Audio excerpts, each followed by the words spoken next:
Hello guys, how are you all? So I hope you all are fine, and I know you all are scared and stressed for this exam, but let me tell you one thing, you don't need to be scared about anything. And for me, you all are inspiration, you all are fighter for me, because in the starting of journey you have faced so many problems, like you were not having books, not having proper guidance, not having access to the lectures, and then this coronavirus distraction. So many things has happened in your life. Then also you all have decided that yes, we will give this online exam. So you all are fighter and you will definitely clear this exam.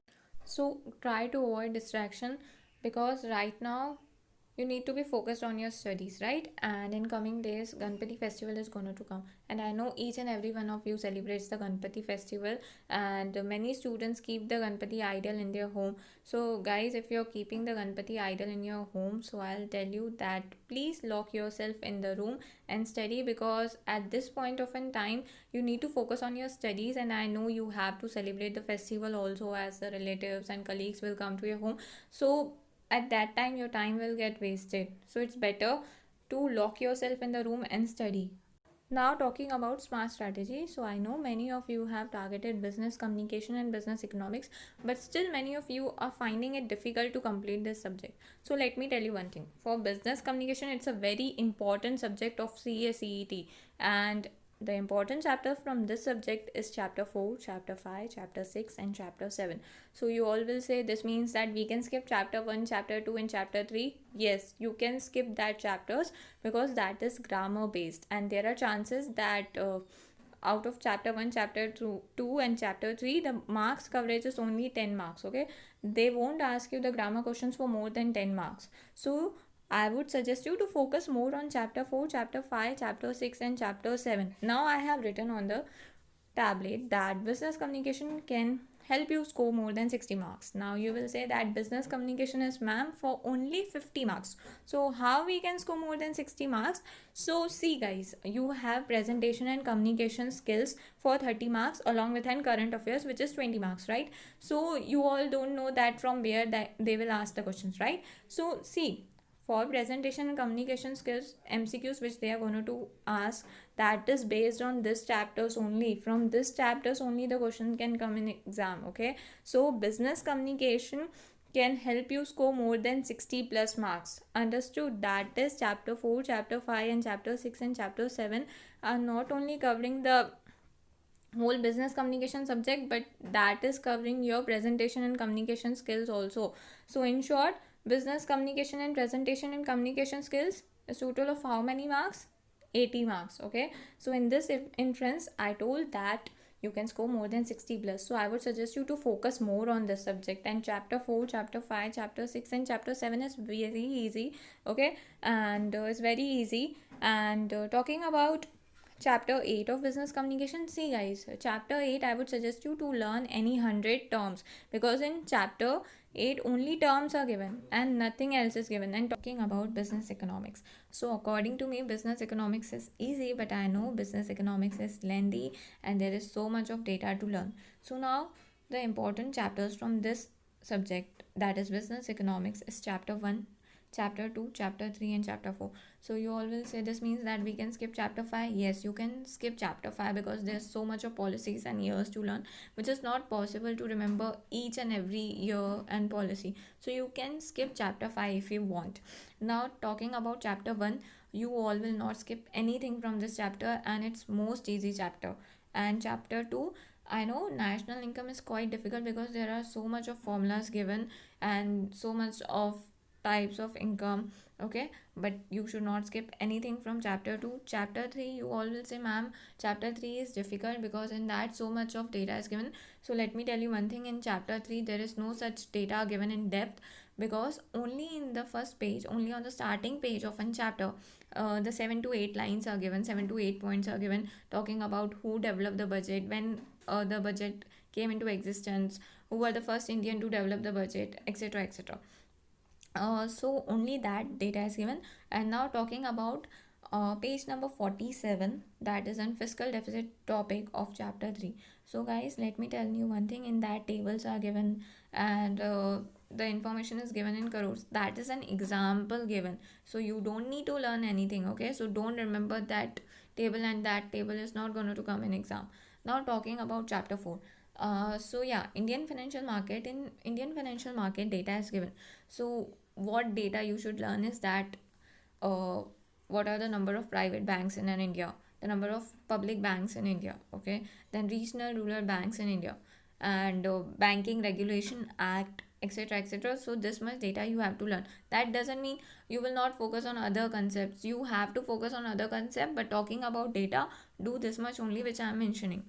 And then there's a mutual fund which is very important. That is the first phase of mutual fund, the second phase of mutual fund. So learn that.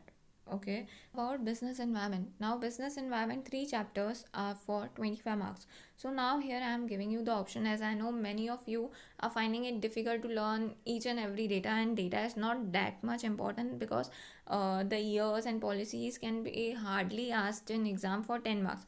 But I know that still you all want to cover each and everything. So what you can do is either learn the data of environment. So if you're learning the data of environment, because the data given in an environment 3 chapters is not much as compared to economics. So if you're learning the data of economics, then don't learn the data of business economics, okay?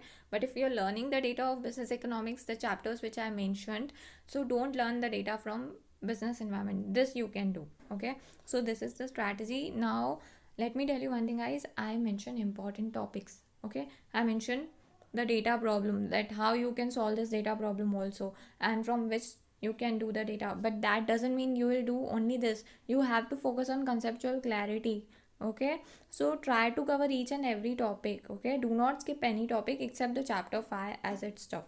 Now the next thing is mock test. Now many of you are stressed for mock test, that ma'am, should we solve this MCQ, should we solve 1000 MCQs, and should we solve 2000 MCQs, should we refer your MCQs along with a study material? So let me tell you one thing, study material is enough. Even if you'll not solve the MCQs, you can definitely clear this exam, okay? So MCQs is not the key to clear the CSEET exam. Without solving MCQ, you can clear the CSEET exam if you have understood the concepts. So do not worry about the MCQs, and I would suggest you not to solve any MCQs right now, because it is not going to boost your confidence if the result of MCQs is not as per your expectation. And now talking about revision. So for revision, I know that many of you are scared that we are not able to cover syllabus. So how we will do the revision of whole syllabus? So let me tell you one thing. Even if you are not able to revise whole syllabus one day before exam, then also you can clear CSET exam. So it's not like that if I'll revise whole syllabus for 3 times or 4 times, then I can easily clear the CSET exams. And if I don't revise whole syllabus one day before exam, then I won't clear the exam. No guys, it's a myth in your mind. So you can definitely clear this exam even without revision before exam. And now the next thing is sleep. Now I know many of you are scared, so that's why you all are not able to sleep. But let me tell you one thing, if you're not able to sleep, then do one thing, don't waste your time, open your book and study. But yeah, you should not sacrifice your sleep, okay? At least you should sleep for 6 to 7 hours in a day, so it will keep your mind refreshed. So now read module. Guys, you should focus on reading module. If you're 100% prepared, then go and watch the marathon lectures and whatever lectures you want to watch. But if you're not prepared and you're gonna to watch 10 to 12 hours lecture, then I'm sorry to say that won't guarantee you that you will definitely clear the exam, okay? So what you should focus is read module. And by reading module, I don't mean mere reading, I mean in-depth reading, okay? So you have to do in-depth reading of module, and then if you want, solve MCQs. And if you're not solving the MCQs, then also it's enough, okay? Just focus on reading, in-depth reading of module. And now the next thing is current affairs. So many of you are scared for current affairs, that out of syllabus questions can be asked. No guys, first cover your study material. Out of syllabus questions, they won't ask that much, because current affairs hardly 15 MCQs they are going to ask, and you have presentation and communication skills for 30 marks. So you all can easily clear current affairs also. So do not worry about it, and just read the study material and just read the topics given in the April month e-bulletin, okay? That is Yes Bank, COVID-19, National Company Law Tribunal, Yes Bank, Yes Bank reconstruction. That's it. Do not do the topics in depth, okay? Do not just go on referring the other material on the internet and you're not studying the study material, so that is not going to help you. So just focus on your current affairs study material and the e-bulletin of April 2020 month. And now the next is legal aptitude. So talking about legal aptitude, you don't need to worry about legal aptitude, because what you can do is, if you are not strong in logical reasoning, so legal aptitude is the key which will help you to clear the legal aptitude and logical reasoning subject. So focus on legal aptitude more, and the topics which you should focus more is chapter 2, chapter 3 and chapter 4. At this point of time, guys, don't take stress, take care of yourself, take care of your health, and don't waste your time is very important. And I'm gonna to see you all in CS executive, so don't take stress at all, you all will definitely clear the CSAAD exam. Okay guys, so thank you so much for watching. Bye, take care.